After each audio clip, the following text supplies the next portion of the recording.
अस्सलाम वालेकुम। इमरान खान साहब के ख़िलाफ़ जो बहुत ज़्यादा केसेस की तादाद है, उसके हवाले से भी आज इस्लामाबाद हाई कोर्ट में जस्टिस आज़म खान साहब के पास एक इमरान खान साहब की पिटीशन थी जो 2023 में इमरान खान साहब ने फ़ाइल की थी, और आज 2 साल, लगभग 2 साल के बाद वो पिटीशन जो है वो जस्टिस आज़म खान साहब के पास ज़ेर समाअत थी, जिसमें जस्टिस आज़म खान साहब ने पुलिस, नैब और एफआईए को नोटिस तो जारी कर दिए हैं, लेकिन उन्होंने कहा था कि ये इन्फेक्शस हो गई है। लेकिन सलमान सफदर साहब ने कहा, जी आप मेरे दलाइल सुन लें, ये इन्फेक्शस नहीं हुई, मैं इसमें दलाइल देना चाहता हूँ। फिर उन्होंने लगभग 15 मिनट्स के दलाइल दिए और जस्टिस आज़म खान साहब को ये बताया कि जो इंसानी हकूक़ की ख़िलाफ़ वर्जियाँ 2023 में हो रही थी, वो आज 2025 में भी जारी हैं, और एक सियासी पार्टी को साइडलाइन करने के लिए ये सारा कुछ किया जा रहा है। तो आप जो है इस पूरे पाकिस्तान में इमरान खान साहब के ख़िलाफ़ और पीटीआई के जो पाकिस्तान तहरीक इंसाफ के ख़िलाफ़ जो केसेस हैं, उनकी एक मुकम्मल रिपोर्ट जो है वो तलब कर लें नैब, पुलिस और एफआईए से। सलमान सफदर साहब ने अपने आर्गूमेंट्स में ये कहा कि जब भी ऐसा होता है कि केसेस जो हैं वो तकरीबन किसी एक, जो कहते हैं ये लास्ट केस है, उसमें जब ज़मानत हो जाती है या सज़ा मुअत्तल हो जाती है, तो पुलिस, नैब या एफआईए की तरफ से कोई न्यू मुकदमा, न्यू एफआईआर जो है वो सामने आ जाती है। तो इसलिए आप एक मुकम्मल रिपोर्ट तलब कर लें ताकि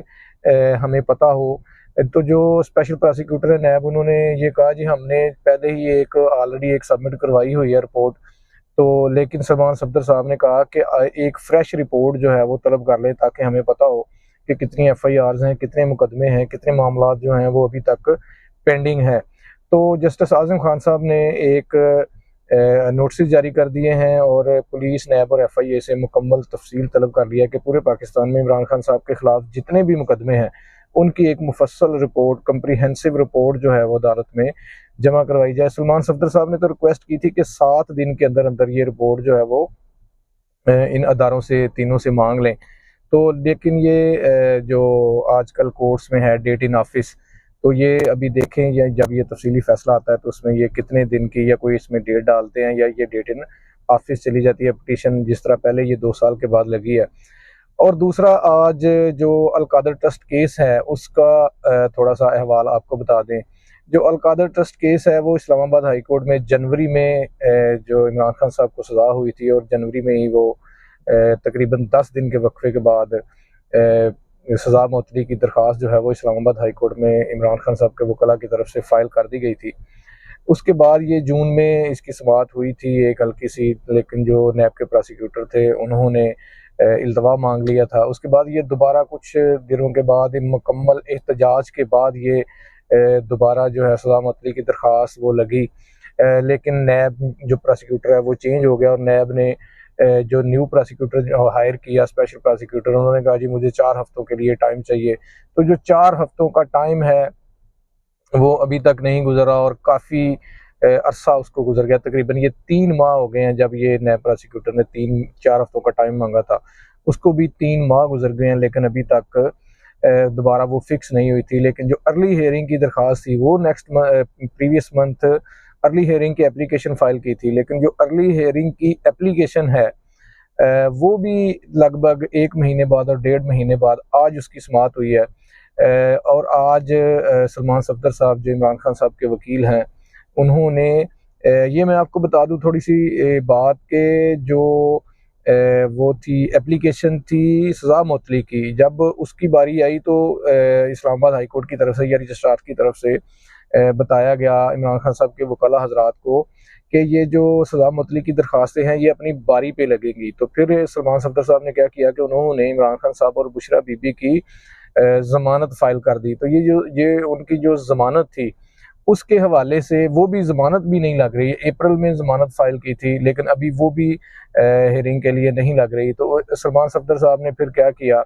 कि उन्होंने अर्ली हियरिंग डाल दी। तो आज जो अर्ली हियरिंग की एप्लीकेशन है उसकी समाअत हुई है, और उसमें भी उन्होंने जो पूरा बैकग्राउंड है वो सारा उन्होंने जो है वो अदालत के सामने पेश किया। वो चीफ जस्टिस सरफराज टोगर और मोहम्मद आजम खान साहब 2 रुकनी बेंच के सामने लगी हुई थी।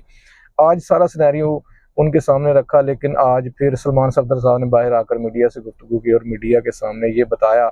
कि जो तोशाखाना 2 केस है उसकी चूँकि भी बहुत जल्दी समाअतें हो रही हैं, और तोशाखाना 2 केस में जब तक फ़ैसला नहीं आ जाता, ऐसा लग रहा है कि तब तक जो इमरान खान साहब का ये वाला जो अल-कादर ट्रस्ट केस है, ये समाअत के लिए मुकर्रर नहीं होगा। और आज जो अर्ली हियरिंग की एप्लीकेशन है, उसमें भी चीफ जस्टिस साहब ने वकला हज़रात को ये कहकर समझ लें भेज दिया है कि मैं इसको देख लेता हूँ। तो अभी ये ऐसा ही लग रहा है कि ये समझ लें कि दोबारा फिर वही सिचुएशन है कि डेट इन ऑफिस ही है, अभी डेट जो है वो नहीं उन्होंने अनाउंस की है। तो इसलिए ये सलमान सफदर साहब ने भी मीडिया के सामने तकरीबन ये खदशात का इज़हार किया कि जब तोशाखाना 2 केस का फैसला हो जाएगा तो तब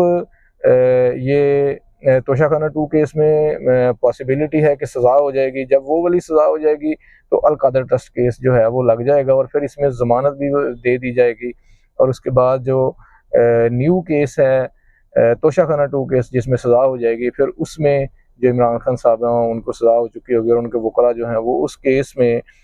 ज़मानतें करवाते फिरेंगे। इसलिए मतलब जो वाज़ेह और फ़ाइनल बात है वो यही है कि इमरान खान साहब को जेल में रखना मकसूद है, और चूँकि उनको जेल में रखना है इसलिए उनको अगर अल-कादर ट्रस्ट केस में अभी ये फ़ाइनल केस है, लास्ट केस है, अगर इस केस में उनको